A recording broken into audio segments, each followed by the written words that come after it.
आपसे रिक्वेस्ट है कि बच्चों की पढ़ाई खेल खेल भी हो, बिना प्रेशर के हो, बिना कंपैरिजन के हो, बिना पनिशमेंट के हो।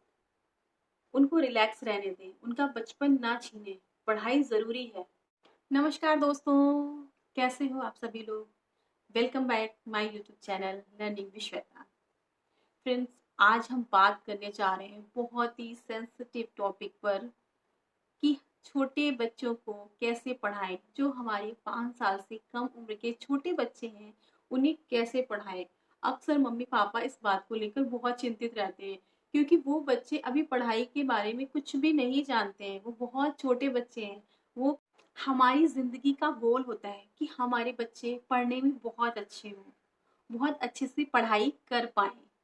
इसके लिए मम्मियाँ अपनी जान लड़ा देती हैं, स्पेशली वो मम्मियाँ जो अपने छोटे बच्चे को घर पे खुद पढ़ाती हैं। उसके लिए वो बहुत कोशिश करती हैं।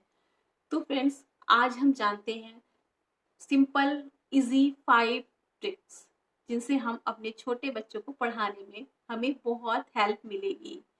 तो हम आज जानते हैं 5 आसान तरीके छोटे बच्चों को पढ़ाने के लिए। क्या कर सकते हैं। सबसे पहली चीज, बच्चों को पढ़ाई खेल खेल में ही कराएं।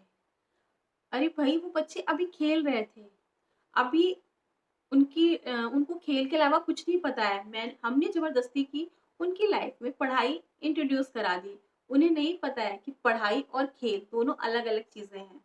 तो हम उन्हें क्यों बताएं।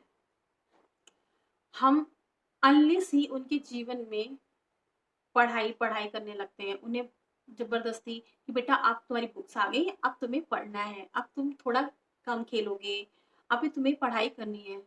तो उनको पढ़ाई बोझ लगने लगती, बोरिंग लगने लगती कि अरे ये क्या है, मेरा खेल बंद करा के मुझसे पढ़ाई कराई जा रही है, कौन सी चीज आ गई है। तो हमें ऐसा बिल्कुल भी नहीं करना है। हमें बच्चों को खेल खेल में पढ़ाना है। उन्हें एहसास ही नहीं कराना है कि हम उन्हें पढ़ा रहे हैं। जैसे सुलाते वक्त हम एबीसीडी गाएं और धीरे धीरे वो साथ में हमारे दोहराएंगे, उन्हें एबीसीडी लर्न हो जाएगी। पोएम एबीसीडी आजकल बहुत सारी बुक्स में आ रही है, पोएम वाली, जिसमें अल्फाबेट इंग्लिश और हिंदी दोनों होते हैं, रैम्स के रूप में होते हैं। उन्हें सॉन्ग की तरह गाएं, सुनाएं, तो उनको लर्न कराएं। लर्न का मतलब है साथ साथ गुनगुनाएंगे वो भी, तो उन्हें बहुत इजीली याद हो जाएगी। खाना खाते समय उन्हें हम काउंटिंग, एडिशन, सब्सट्रैक्शन सिखा सकते हैं। बेटा स्पून ले, उन्हें हम तरह तरह से सिखा सकते हैं। बेटा ये कितने स्पून है, ये कितने ग्लास हैं, इसमें से 2 ग्लास मम्मी को दे दिए, 2 ग्लास बहन को दे दिए, अब कितने ग्लास बचे हैं। इस तरह से हम उन्हें एडिशन सब्सट्रैक्शन सिखा सकते हैं और उन्हें बहुत ही इंजॉय भी होगा। जीके, जनरल नॉलेज की चीजें हम कहानियों के माध्यम से उन्हें बता सकते हैं, सिखा सकते हैं। वो सुनेंगे और उन्हें मजा भी आएगा सुनने में। उन्हें पढ़ाई कभी भी बोरिंग नहीं लगेगी। वो पढ़ाई को पढ़ाई समझ के नहीं करेंगे। दूसरा बहुत ही आसान तरीका, कभी भी एक्स्ट्रा होमवर्क या एक्स्ट्रा टाइम पनिशमेंट की तरह यूज ना करें कि तुमने ये गलती करी है, आज तुमने बदमाशी करी है, तुम्हें 15 मिनट एक्स्ट्रा पढ़ना पड़ेगा, 10 सम्स करने पड़ेंगे, तुम्हें आज ज्यादा पढ़ना पड़ेगा। इससे क्या होता है, बच्चा जो है पढ़ाई को एक निगेटिविटी से रिलेट कर लेता है और वो फिर कभी भी पढ़ाई को एंजॉय नहीं कर पाता है। हमेशा उसे ये लगता है कि पढ़ाई एक बोझ है, ये जबरदस्ती हमें कराई जा रही है। वो कभी भी उन चीजों को पॉजिटिव नहीं ले पाता है और बोझ समझ के करता है, तो वो उतना अच्छा रिजल्ट नहीं दे पाता है। हमेशा पढ़ाई को पढ़ाई समझ के करता है, वो कभी भी पढ़ाई को इंजॉय नहीं कर पाता है। इसलिए कभी भी पढ़ाई को पनिशमेंट समझ के नहीं ट्रीट करना चाहिए कि तुम्हें इस बात का आज पनिशमेंट है। तीसरा तरीका है टाइम फिक्स कर दें। खेलने का टाइम फिक्स कर दें, पढ़ने का टाइम फिक्स कर दें, टीवी देखने का टाइम फिक्स कर दें। इससे क्या होगा कि बच्चे की लाइफ में एक डिसिप्लिन भी आएगा। उसे होगा कि हाँ, हमें ये टाइम पे करना है, इस काम को कर लेंगे तो फिर हमें खेलने को भी मिलेगा, हमें मोबाइल चलाने को मिलेगा, हमें टीवी देखने को मिलेगा। तो वो एक्साइटेड होगा और उस काम को वो करेगा। ये नहीं कि अरे अब 2 ही क्वेश्चन तो रह गए, 2 ही सम्स तो रह गए, कर लो ना, खत्म हो जाएगा। अभी 10 मिनट और कर लो, ये चैप्टर फिनिश हो जाएगा। 15 मिनट और पढ़ लो, ये चैप्टर फिनिश हो जाएगा। ऐसा हमें छोटे बच्चों के साथ बिल्कुल भी नहीं करना है।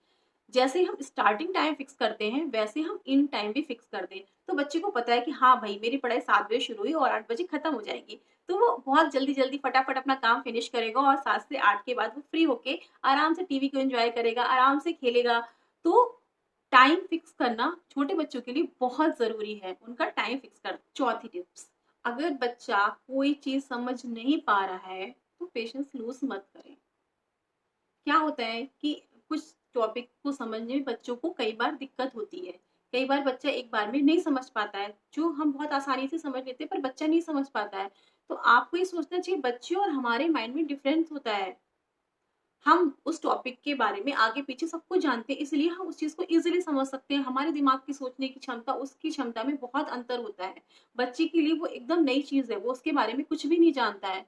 तो हमें उसको इजी वर्ड्स में समझाना चाहिए, इजी तरीके यूज करने चाहिए, सोचना चाहिए कि हम और किस तरीके से इस बात को समझा सकते हैं। ये नहीं कि तुम बेवकूफ हो, तुम डम हो, तुम्हें एक बात को कितनी बार बोलो तुम्हें समझ ही नहीं आता है, तुम दिमाग ही नहीं लगाते हो, तुम समझने की कोशिश ही नहीं करते हो, तुमसे नहीं हो पाएगा, तुम बेवकूफ हो, बिल्कुल तुम कुछ नहीं कर पाओगे, ऐसा नहीं बोलना है। बच्चा है भाई, ऐसा करोगे उसके दिमाग पे क्या असर पड़ेगा? वो नहीं करेगा, वो अपने आप में नेगेटिविटी आ जाएगी कि मैं तो कर ही नहीं पा रहा हूँ, मैं सीख ही नहीं पा रहा हूँ। बिल्कुल नहीं बोलना है। और तरीके यूज करने हैं उसको समझाने के, और इजी वे लेके आना है, और नए शब्दों में हमें समझाने की कोशिश करनी है ताकि बच्चा वो समझ सके और इजी तरीके से उसके संग। कोई बात नहीं बेटा, नहीं आया कोई बात नहीं, मैं बताता हूँ, इसको पता है ऐसे नहीं ऐसे करते, कहानी के माध्यम से और तरीकों से बहुत सारे वे हो सकते हैं। हमें रिसर्च करनी है, बच्चा कुछ नहीं करेगा, हमें सोचना है कि हम इस चीज को, इस टॉपिक। अरे कहीं जाइएगा नहीं, अभी पांचवी और आखिरी टिप्स तो बाकी है जो बहुत ही इफेक्टिव है। हमें किसी दूसरे बच्चे के साथ अपने बच्चे का कंपैरिजन नहीं करना है, बल्कि दूसरे तो छोड़ो, हमारे अगर दो बच्चे हैं तो हमें एक बच्चे का दूसरे बच्चे के साथ कंपैरिजन नहीं करना है। ये नहीं कि हमारे ऑफिस में शर्मा जी का बेटा है, अभी बहुत अच्छा है पढ़ने में, बहुत अभी अभी से उसे पूरा सब कुछ लर्न हो गया है, या हमारे पड़ोस में तिवारी जी हैं, उनकी बेटी बहुत अच्छी है, बहुत अच्छे से सर्व करती है। ऐसा बिल्कुल भी नहीं करना है। या फिर अरे तुम क्यों नहीं कर सकते हो, तुम्हारी दीदी देखो कितने घंटे पढ़ती है, वो कितनी मेहनत से पढ़ती है, उसे सब कुछ पता है, वो जो इस एज में थी उसने इतना तैयार कर लिया, तो तुम क्यों नहीं करते हो, तुम्हारा मन ही नहीं लगता है पढ़ाई में। बिल्कुल नहीं बोलना है ऐसा, बिल्कुल भी नहीं बोलना है। किसी बच्चे के साथ कंपैरिजन नहीं करना है, छोटा बच्चा है, हर्ट हो जाएगा, उसको दुख लगेगा, उससे बिल्कुल भी ऐसे नहीं बोलना है। बेटा तुम कर सकते हो, तुम तो बहुत अच्छा कर रहे हो। उनकी जर्नी अभी शुरू हुई है, उन्हें बहुत लंबी जर्नी करनी है। तो उनकी पढ़ाई में कभी भी प्रेशर की कोई जगह नहीं होनी चाहिए, केवल डिसिप्लिन, रेगुलरिटी, इंजॉयमेंट, प्रेशर नहीं होना चाहिए। और कुल मिला के निष्कर्ष ये है कि उनकी पढ़ाई कराते समय हमें खेल खेल में कराना चाहिए, कंपैरिजन किसी बच्चे के साथ कभी भी नहीं करना चाहिए, प्रेशर कभी भी नहीं डालना चाहिए। तभी आप भी रिलैक्स रह पाएंगे और बच्चा भी रिलैक्स रह पाएगा। अगर मेरी ये जानकारी पसंद आई हो और ये टिप्स कुछ आपके जीवन में कारगर हो, तो प्लीज़ हमारी वीडियो को लाइक कीजिएगा, शेयर कीजिएगा, चैनल को सब्सक्राइब कीजिएगा और बेल आइकॉन को जरूर टच कर लीजिएगा ताकि आपको सभी नए नोटिफिकेशन मिलते रहें।